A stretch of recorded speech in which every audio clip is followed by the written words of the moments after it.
تنصروا الله ينصركم ويثبت أقدامكم. Bagaimana kiat-kiat membentengi diri dari subhat? Nah, subhat itu ada yang kaitan dengan halal haram subhat. Kemudian ada subhat yang berkait dengan fitnah syahwat. Subhat yang mana?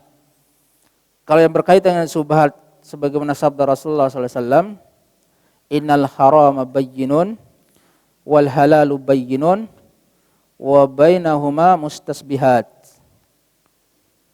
Wala ya'lamu la ya'lamu katsirun minhunna madza. Taib, yang halal itu telah jelas kata Rasulullah sallallahu alaihi wasallam. Kemudian yang haram juga telah jelas. Di antara kedua-duanya ada perkara yang subhat. Nah, kalau subhat yang dimaksud adalah itu, langsung ada jawaban di hadis Rasulullah sallallahu alaihi wasallam. Maka barang siapa yang terjatuh kepada perkara syubhat, maka sungguh dia terjatuh kepada perkara yang haram, maka oleh karena itu dihindari. Maksudnya gini, ada dalil yang berkaitan dengan sebuah perkara. Sebuah perkara itu ada dalilnya jelas menunjukkannya boleh. Maka boleh kemudian kita melakukan, berarti ini halal. Kemudian ada suatu perkara yang sudah jelas keharamannya. Otomatis kita meninggalkannya karena ini haram. Kemudian ada suatu perkara yang tidak memerintahkannya dan juga tidak mengharamkannya. Maka ini jatuh kepada perkara yang hukum asal. Ya kalau ibadah ya tidak boleh kemudian kita mengarang-arang. Kalau yang mubah ya boleh-boleh saja. Tapi kalau ada perkara yang dalilnya itu tidak yang mengharamkannya ada, yang menghalalkannya ada. Dan dianggap dua-duanya kuat dari pandangan para ulama. Sebuah perkara dalilnya haram, keharamannya ada dalilnya, kemudian halalnya juga ada dalilnya. Maka ini dimaksud dengan perkara subhat. Ada dalil haramnya, ada dalil halalnya. Maka ditinggalkan, kata Rasulullah SAW, sampai benar-benar terbukti apakah dia betul halal, apa betul haram. Ditinggalkan. Nah, kalau yang pertanyaan ini berkaitan dengan subhat yang itu. Kalau subhat yang lainnya berkaitan dengan fitnah. Sebagaimana sabda Rasulullah SAW kaitan dengan fitnah itu, badiru bil a'mal fitana qaqita'il lailil mudlim. Bersegeralah kalian beramal karena fitnah itu bagaikan potongan malam yang kelam.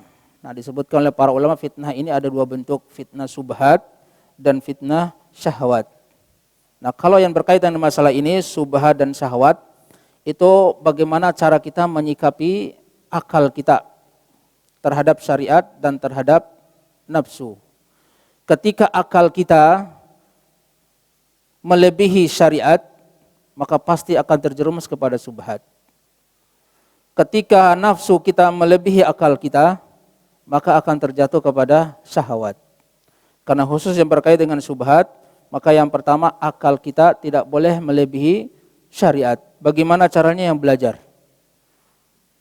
Di antara pernyataan yang disebutkan oleh Ibnu Qayyim Al-Jauziyah rahimahullahu tabaraka wa taala, di antara cara untuk kemudian kita bisa melawan subhat itu adalah dengan keyakinan. Cara kita untuk melawan syahwat itu dengan kesabaran. Ya, keyakinan apa yang harus kita yakini ya tentang ilmu-ilmu syar'i, sehingga kita bisa membentengi akidah kita dari subhat dengan keyakinan, tidak ada ragu. Yakin Allah Subhanahu wa taala satu-satunya zat yang berhak, yang layak untuk disembah, maka tidak ragu-ragu lagi kemudian kita meminta mendapatkan subhat-subhat tentang bolehnya menyembah yang lainnya. Kemudian yakinkan diri kita tentang manhaj. Bahwasanya manhaj Rasulullah sallallahu alaihi wasallam, salafus saleh itu manhaj yang benar. Yakinkan diri kita. Maka tentunya subhat apapun yang masuk yang berkaitan dengan manhaj, maka tidak akan pernah kemudian menggoyahkan kita. Keyakinan kata yakni Ibnu Qayyim Al-Jauziyah rahimahullah tabaraka wa taala. Nah, masalahnya untuk menumbuhkan keyakinan ini ya tidak hanya sekedar duduk-duduk di rumah, tapi harus banyak belajar, kemudian ditambah dengan doa.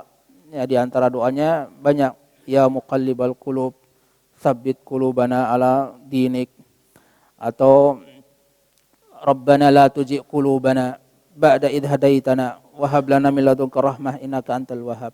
Doa-doa untuk ketetapan hati. ketika kita sudah mempelajari agama Allah